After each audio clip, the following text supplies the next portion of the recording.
Du mois d'août 2005 qui ont rendu inhabitable une bonne partie de la banlieue dakaroise, un programme de construction de logements sociaux était immédiatement envisagé par le gouvernement pour accueillir décemment chaque famille victime de ces fortes pluies.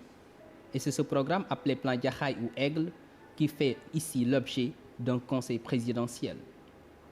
Et autour du chef de l'État, gouvernement, armée, techniciens, familles victimes de ces inondations ont fait un large tour d'horizon de la question en mettant un accent particulier sur le processus de relogement, les difficultés, les cas de succès, d'insuccès, mais aussi et surtout les perspectives.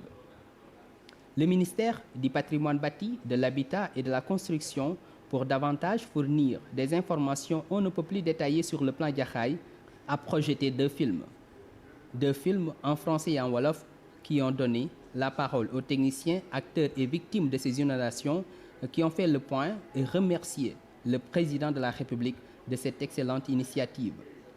Après cette projection, discussion riche, questions-réponses, mais aussi et surtout des suggestions s'en sont suivies.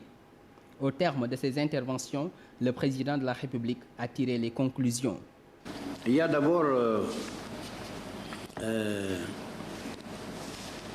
accélérer le rythme de destruction des maisons qui sont encore sous l'eau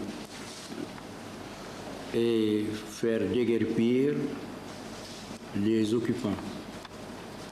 Au besoin, donnant satisfaction à leur demande d'être des prioritaires pour de nouveaux logements.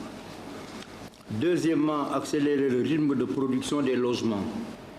Alors, il y a la sécurisation des sites, des bassins aménagés, sécurisation par l'édification de clôtures, élaborer un plan général qui situera les actions sectorielles dans les domaines de l'assainissement et la création d'infrastructures. S'agissant de Rufisque, il faut poursuivre le plan d'urgence tout en voyant si la longueur n'est pas très grande, on pourrait faire comme à Popenguine.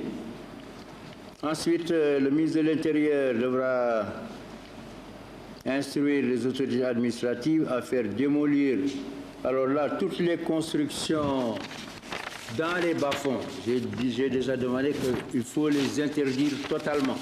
Et si quelqu'un contrevient à cette réglementation, il faut détruire. Hein? Si on détruit chaque fois qu'ils construisent, il y a un moment où ils seront fatigués. Ensuite, maintenant, il y a le problème des locataires. Cela doit faire l'objet d'une étude spéciale par le comité de pilotage. Des heures durant, gouvernement, techniciens et familles victimes de ces inondations se sont penchés sur le plan Jaxaay. Des acteurs qui ont reconnu que des efforts substantiels et conséquents ont été certes consentis, même si les objectifs finaux n'ont pas encore été atteints.